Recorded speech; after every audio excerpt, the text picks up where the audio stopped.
Bienvenidos a Sin Filtro. Se van los antejuiciados y llegan los contratistas. Los perfiles de las personas que ocuparán las diputaciones, de los diputados inhabilitados, no se ha hecho esperar y nos hace pensar qué tan profunda debe ser la depuración en ese organismo. Participa en el debate con el hashtag SFDepurables, pero antes vamos con el informe inicial de nuestra compañera Carolina Leverón.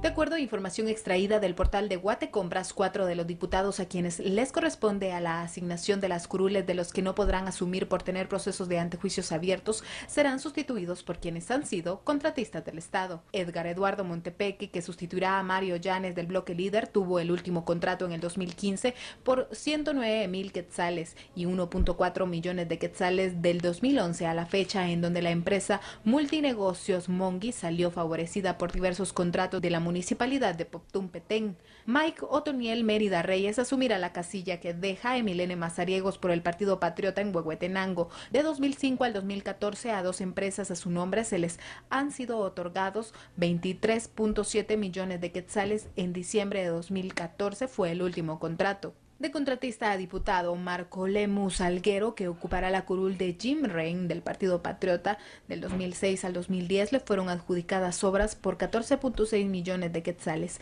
El último contrato fue en el 2010 al Ministerio de Comunicaciones por 2.2 millones de quetzales en obra pública. Otro que saltará de contratista a diputado es Luis Alonso del FCN, que entra por Jafet Cabrera. De 2012 al 2014, 2 empresas a su nombre obtuvieron contratos por 176,000 quetzales y se benefició con compras directas por 3.1 millones de quetzales. En el portal encontramos los nombres de 3 a quienes se les adjudicará una diputación, 2 hijos de actuales diputados que en los últimos años han cobrado honorarios por prestar servicios profesionales a instituciones del Estado.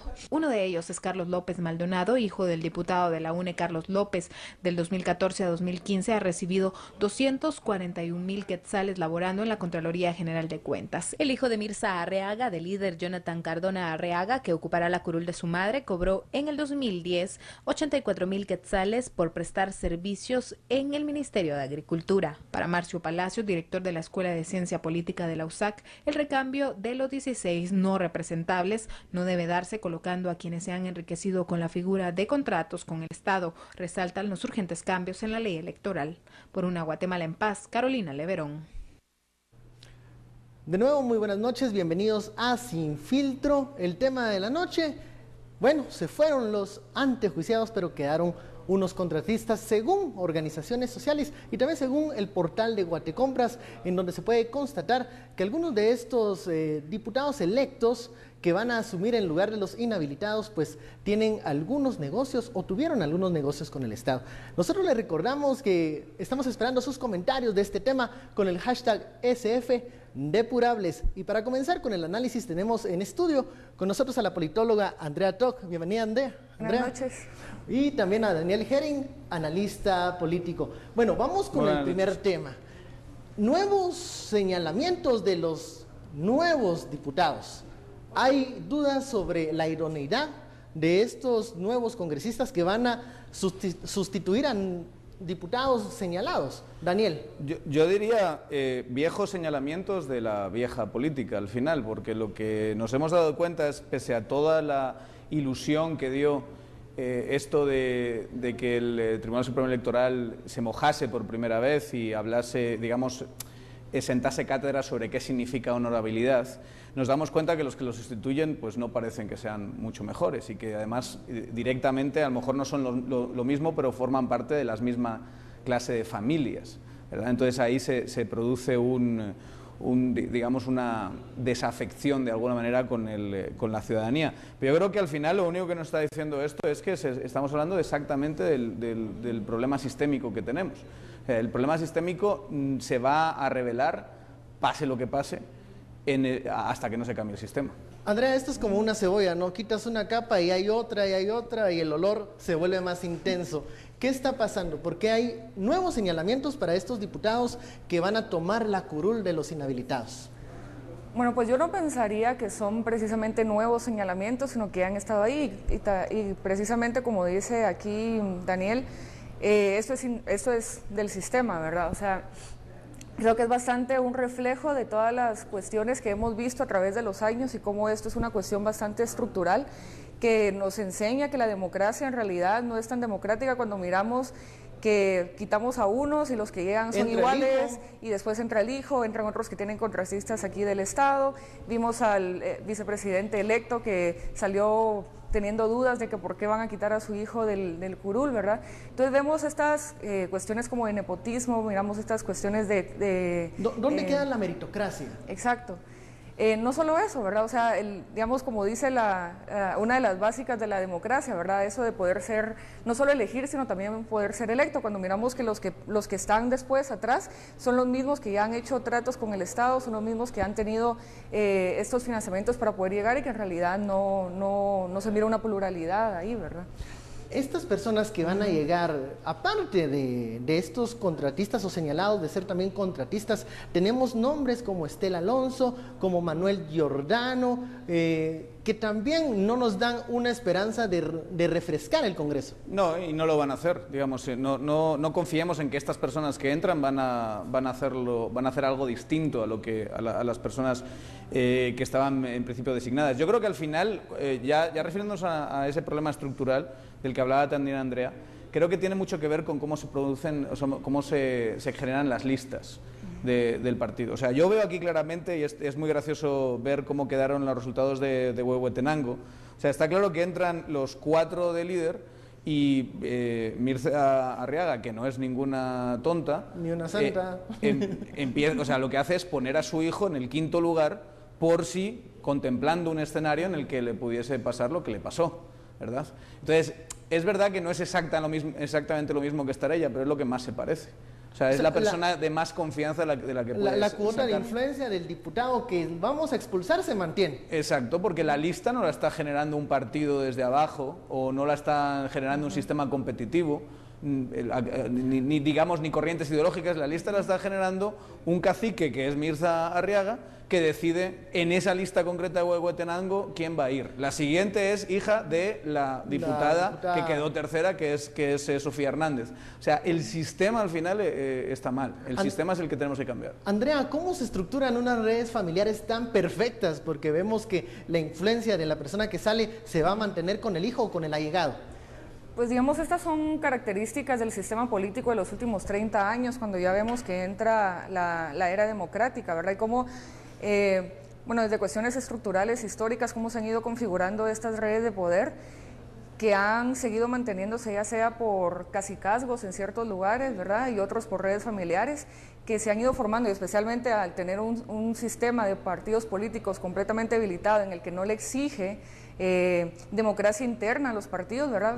Vemos que ocurre esto en los listados cerrados, y entonces pues ya no se puede romper ese sistema, ¿verdad?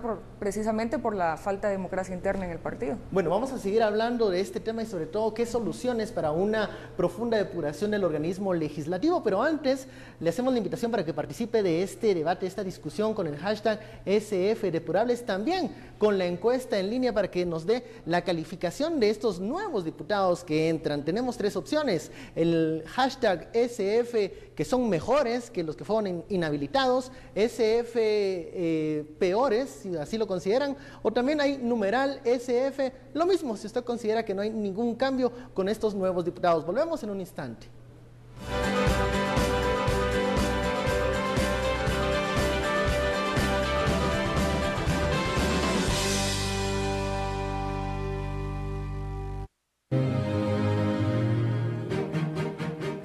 Sì alla vita. Sì alla libertà.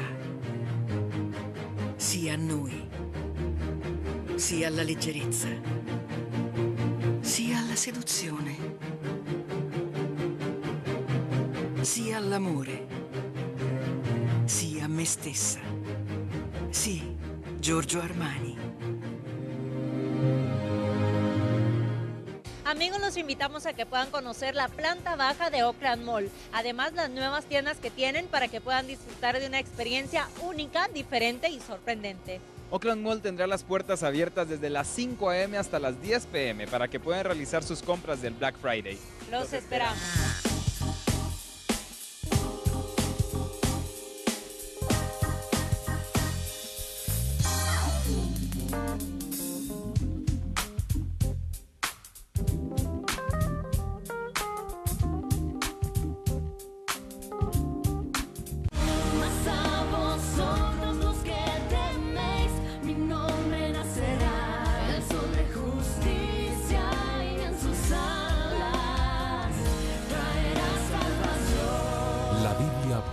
Palabra Infalible, un programa con temas de actualidad vistos a la luz de la Palabra de Dios, con el doctor Sergio Enríquez, todos los sábados a las 11:30 de la mañana y domingos a las 10:30 de la noche.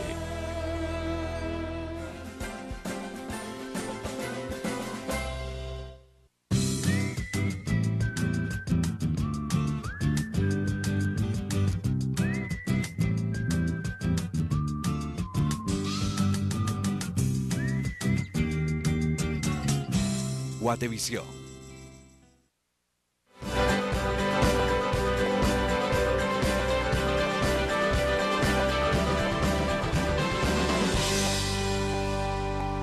Regresamos a Sin Filtro y bueno, lanzamos una encuesta en línea para saber su opinión, cómo califica a estos diputados que entran a ocupar las curules de los inhabilitados. Hay 3 opciones.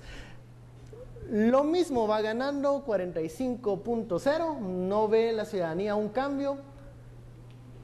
Muy de cerca la opción peores también con 45, y quienes creen que entran mejores diputados, solo el 10%. Esto es una estimación preliminar. Le hacemos la invitación para que siga participando de esta encuesta en línea en Twitter y también con el hashtag SFDepurables. Y sigamos con la discusión, pero vamos con algunas propuestas de cómo cambiar o cómo depurar el sistema legislativo. Andrea, ¿por dónde se puede entrar para oxigenar este sistema caduco, viejo, rancio? Pues yo creo que las soluciones son soluciones a largo plazo, ¿verdad? Digamos, la teoría política tradicional te diría que los partidos políticos responden a intereses sectoriales, ¿verdad? O sea, podemos ver partidos de trabajadores, partidos ecologistas, partidos feministas, partidos más de derecha, pero los partidos aquí en Guatemala prácticamente no los puedes diferenciar ideológicamente, ¿verdad? No podemos saber qué es la diferencia entre un votante del líder o un votante del PP, aparte de que no son siempre votantes del PP y votantes del líder, ¿verdad? Pueden ser de cada color. Dependen, cambian en cada elección, ¿verdad? Y eso también tiene que ver con que los partidos no se han mantenido desde el 85 para acá, alrededor de 70 partidos políticos, más o menos, ¿verdad? Entonces ya desde ahí miramos que es una cuestión completamente estructural de cómo se ha formado esto. Entonces se tiene que empezar formulando una ley de sistema de partidos políticos que garantice que los partidos cada vez vayan siendo mucho más democráticos, o que por lo menos lo intenten, ¿verdad? Porque en el momento pues ni siquiera hacen los esfuerzos por aparentarlo. Esa es una forma, digamos, y lo está planteando así desde hace mucho tiempo, el hecho de forzar a través de la legislación que haya estructuras partidarias fuertes que elijan líderes de abajo hacia arriba. Que tengan alguna ideología. Y que ese líder, ideología o que la razón sea caciquil y clientelar, pero que en última instancia ese líder haya sido elegido por las bases y que no sea un control desde la Secretaría del partido o desde la unidad caciquil distrital hacia abajo. Otra forma y otra variable que hay que tener en cuenta es la variable, creo yo, de la información. El problema aquí es que el hecho de que iba el número 5, el hijo de Mirza Arriaga, o el número 6, la hija de Sofía Hernández, o el número, creo que era 4 o 5, este nuevo que va a entrar, que es un Quintanilla, que es el hermano del famoso Carlos Quintanilla, que estuvo espiando a Colom y todas esas marofiadas. El tema es que el elector seguramente conoce al primero de la lista, pero no conoce al que está en número 5. O sea, es un problema de información. Tú tienes, y esto es algo que yo creo que varias opciones que están sobre la mesa están contemplando, tú tienes que empezar a generar distritos donde por lo menos puedas reconocer 3 o 4 caras y que esos sean a los que tienes que elegir. En el momento que hay listas cerradas donde tú puedes poner cualquier tipo de nombre, el número 19, y esa persona va a entrar, como Estela Alonso, por ejemplo, que entra en lugar de Woody Rivera. Que entra en lugar de Woody Rivera, creo que mientras existe esa asimetría de información, vamos a tener un sistema perverso donde los partidos, sobre todo desde la Secretaría del Partido, va a poder elegir a quien le dé la gana al margen de la ciudadanía. No hay bases con voluntad, no hay bases con voz. ¿Cómo poder romper ese cerco que limita a las bases a tomar sus decisiones, Andrea? Pues, a ver, yo creo... Y a modificar en algún punto los listados también. Sí, yo creo que las bases, bueno, habría que irlo viendo partido por partido, ¿verdad? Pero digamos, las bases de los partidos tampoco son toda la ciudadanía, ¿verdad? Porque también estamos excluyendo aquí toda la ciudadanía o todos los habitantes que no pertenecen a ninguna base de partido y que tampoco están representados por ninguno de estos. Miramos cómo el sistema no solo de los partidos se ha ido cerrando, sino que también cómo los partidos se han ido cerrando a la sociedad y cómo cada vez el acceso, incluso a tener la mínima influencia en políticas públicas o en decisiones dentro del Congreso, ha sido completamente cerrado, ¿verdad? Y queda únicamente en las manos de los grandes partidos y ni siquiera de las bases de esos grandes partidos tampoco, sino únicamente de los líderes y de la cúpula de esos partidos. Se habla de reformas a la ley electoral de partidos políticos. En algún momento se elevó también el número de afiliados para así poder fortalecer a las instituciones partidarias. No ha funcionado. Es que hay dos grandes opciones, creo yo, hay dos grandes corrientes.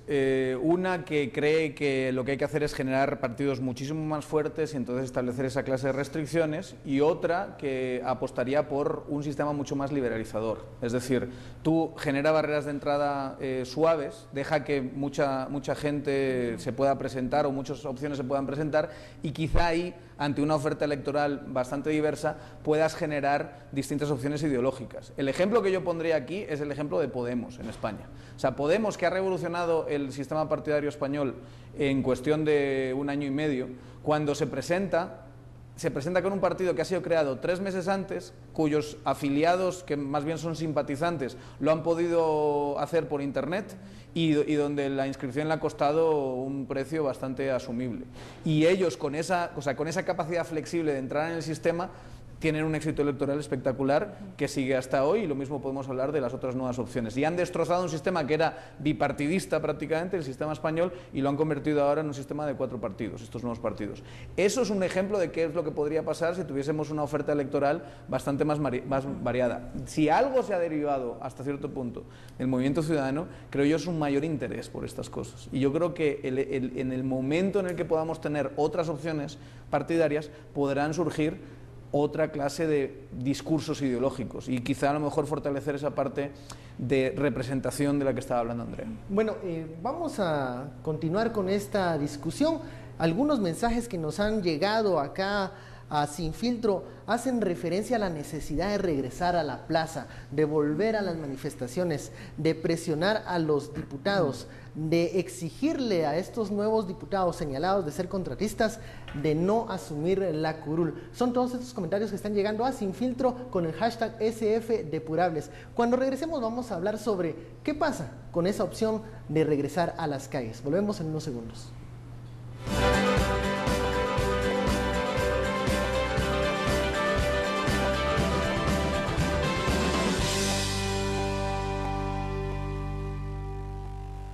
La vie est belle. La vie est belle. The eau de parfum, un eau de parfum intense. Lancôme. Este viernes 27 te esperamos a ti y a toda tu familia en Oakland Mall para que puedas conocer las grandes ofertas que tienen para ustedes. Aprovecha las promociones que Oakland Mall tiene este viernes a partir de las 5 de la mañana por el Black Friday, donde el centro comercial estará abierto. Los esperamos.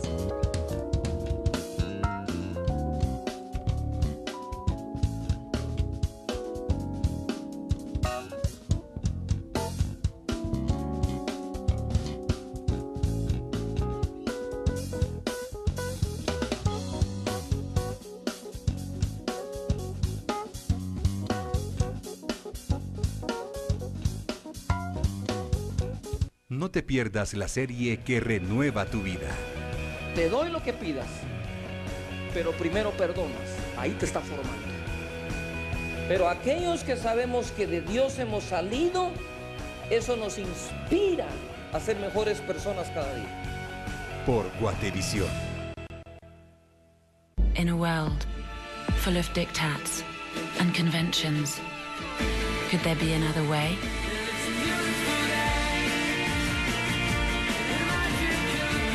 La vie est belle.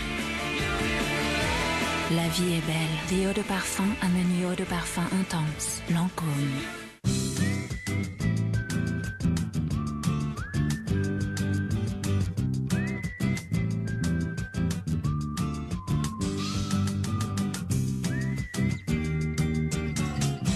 Guatevisión.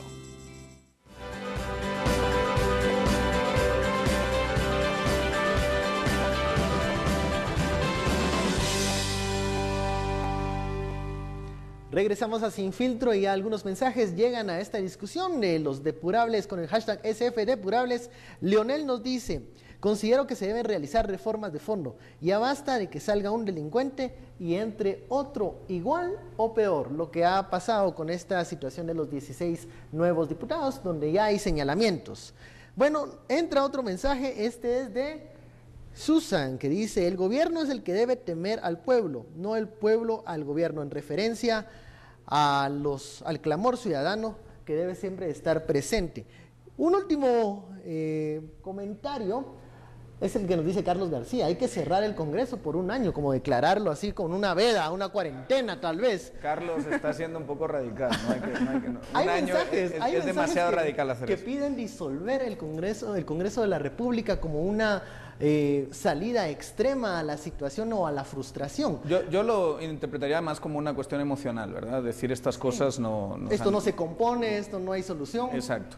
Y yo creo que tiene mucho que ver con lo que decíamos al principio. O sea, estaba esa ilusión de que podíamos hacer que no llegasen estos tipos, y cuando de repente empezamos a ver quién les va a sustituir, te das cuenta que es el hijo, que es el amante, que es uno que tuvo relación con un grupo medio mafioso en otro momento. O sea, al final no estamos viendo que hay una mejora de la calidad. O sea, estamos pidiendo sacar a estos, pero igual, y los que vienen son otras personas que también tienen la misma cantidad de señalamientos. Yo diría que al final es eso, es un problema de sistema, ¿verdad? Sí, yo también lo que miraría aquí es que tampoco es sorprendente, digamos, o sea, todas estas cuestiones de ilegalidades de los que en su momento, hace más o menos 6 meses, eran candidatos aún, se sabían. O sea, un grupo de abogados, por ejemplo, presentó un recurso ante la Corte de Constitucionalidad para que no se pudieran elegir alrededor de 60 diputados, por ejemplo. Entre eso, todas las acusaciones que también sacó el MP y la CICI contra los que tienen el antejuicio. Había muchas razones para que no llegaran ellos ni siquiera a las elecciones. Incluso también las elecciones desde un principio pudieron haber sido clasificadas como fraudulentas, no en el conteo al final de los votos, sino por todas las ilegalidades del proceso. En ese también. punto, Andrea, durante las jornadas de marchas pacíficas en la plaza, se habló de la posibilidad de suspender o de trasladar las elecciones como una alternativa para oxigenar el sistema. En estas elecciones, en estas condiciones no queremos elecciones. Pues yo era también de las que decía eso. ¿Por qué, Andrea? Pues aquí, por esto. Por este resultado. Sí, aparte de que, digamos, yo siempre vi esto de lo de las marchas, digamos, fue una confluencia de diferentes sectores en ese momento por una demanda que era la de la corrupción, y que iba a ser una demanda efímera, pero que te podía abrir las puertas en ese momento para poder pasar esta ley que ha estado, las reformas a la ley electoral estaban en discusión desde hace muchos años, y en ese momento se abrió como una ventana de oportunidad donde la población estaba ahí exigiendo y ya se había logrado aglutinar alrededor de esa demanda de una reforma a la ley electoral. Ocurrieron las elecciones y a la semana siguiente ya no hay movilizaciones, ya no hay nada. El paro fue el 27, las elecciones fueron el 6 de septiembre y ahí fueron completamente sí, o sea, las elecciones despolitizaron completamente esta depuración, la ciudadanía. yo ahí sí diría que esta depuración que hemos visto sí es consecuencia de esas movilizaciones. O sea, el Tribunal Supremo Electoral era hasta hace muy poco la institución más cobarde de todas las instituciones guatemaltecas. Es la institución que se veía más debilitada cuando tenía que enfrentarse con su contraparte, que eran los partidos. Y ahora, por primera vez, saca y llena de contenido esa idea de honorabilidad. Y ya tenemos un precedente, o sea, ya sabemos, por lo menos en jurisprudencia, o sea, desde la perspectiva de la jurisprudencia, qué es lo que significa no honorable. Yo estoy de acuerdo, yo estoy de acuerdo con esto, pero también se me hace un poco extraño el hecho de que ahora miremos al Tribunal Supremo Electoral como un héroe en esta cuestión, cuando únicamente está cumpliendo su trabajo, ¿verdad?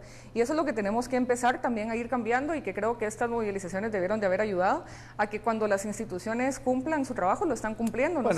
Ojalá en algún momento, pero cuando lo cumplen por primera vez aplaudamos también, ¿verdad? Para que sientan esa clase de respaldo. O sea, yo creo que por muy frustrante que pueda ser esto, como dice Andrea, abre una oportunidad para la reforma del sistema. Y sinceramente yo sí creo que hay algo positivo en que se haya hecho esta depuración, y yo lo diría 2 cosas ahí. Uno, que no son concretamente las personas que iban número 1, O sea, Mirza Arriaga y Luis Chávez, por favor, acordémonos del video donde están hablando, donde se ve que son un par de corruptos de espectáculo y además y encima riéndose y de una forma natural y tal. Yo sé que es el hijo de ella, yo sé que es la hija de otra diputada del líder, pero no son concretamente ellos y siempre hay un problema de agente principal. Si el hijo iba número quinto es porque no es tan listo como ella, ¿verdad? Entonces a lo mejor no puede hacer tanto daño como ella podía hacer. Algo de positivo tiene. Y sobre todo, lo segundo, que para mí es algo muy importante, es que esto hace que el sistema político de alguna manera aprenda, que se comporte, que se perfile su comportamiento de otra manera. Ahora, pero en el tema, por ejemplo, que mencionaba Andrea, las elecciones, Daniel, despolitizaron o le bajaron el tono al clamor ciudadano.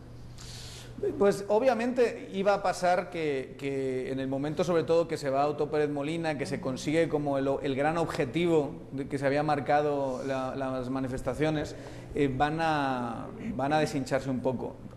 Eso pasa en todas las manifestaciones de todo el mundo. Eso no significa que no haya un capital social generado ahí y que ese capital social no pueda digamos, exigir, no, y que no pueda revelarse en cualquier momento. Yo creo que eso está ahí, eso está latente. Volvería al caso español, donde el movimiento 15M estuvo latente, no hubo una repercusión electoral en las primeras elecciones después del movimiento 15M, pero en gran medida Podemos recoge ese movimiento 15M. Bueno, yo creo que aquí va a pasar lo mismo. Aquí va a pasar bueno, esperemos que se pueda organizar algo y esto se traslade o se traduzca a otros niveles. Pero bueno, hemos llegado al tiempo de las conclusiones. Andrea, ¿cuál es tu idea general? ¿Con qué cerramos?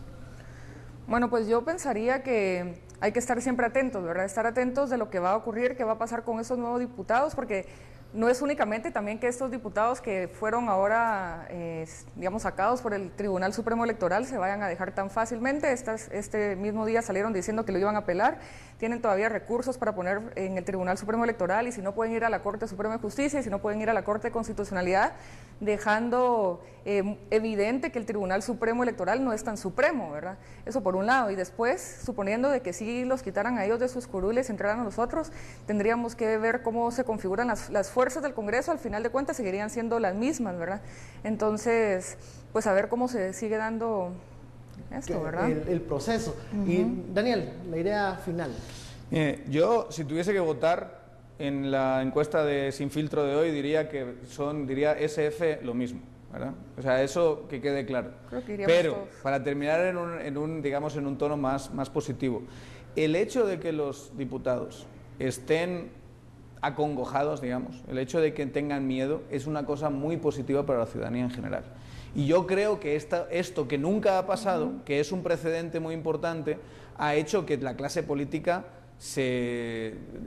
por lo menos que se rearme y que empiece a ver cómo va a actuar en este nuevo ambiente. Este nuevo ambiente es muy positivo porque ha dado a instituciones que no lo tenían cierto poder. Yo sé que quedan todavía muchos recursos legales, ojalá sigan esos recursos y ojalá se pongan más en la palestra y sigamos hablando de Mirza Arriaga, de Luis Chávez y de toda esta panda de corruptos y mafiosos que tenemos por diputados. Y eso lo único que va a hacer es que la gente le preste más atención y que el movimiento ciudadano, quizá no con la misma intensidad, pero que todavía tenga gasolina. Bueno, yo me quedo con también la idea de Andrea, hay que mantenerse vigilante, ¿no? Al margen del paso positivo que ha dado el Tribunal Supremo Electoral. Y bueno, vamos a ver cómo terminó esta medición que lanzamos a Twitter, en donde le preguntamos cómo califica a estos nuevos diputados que ocuparán las curules de los inhabilitados.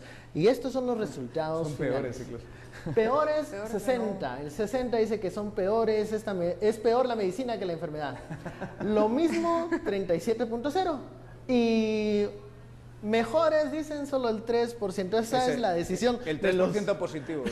De los guatemaltecos que nos siguieron en redes sociales. Muchísimas gracias, Daniel. Muchísimas gracias, Andrea, por este análisis. Y bueno, les recordamos que Sin Filtro está siempre a las 10 de la noche para hacer un repaso de la noticia del día. Y si usted quiere mantenerse bien informado, desde las 9 de la noche con Noticiero Guatevisión. Soy Ben Kenchin. Que tenga muy feliz noche.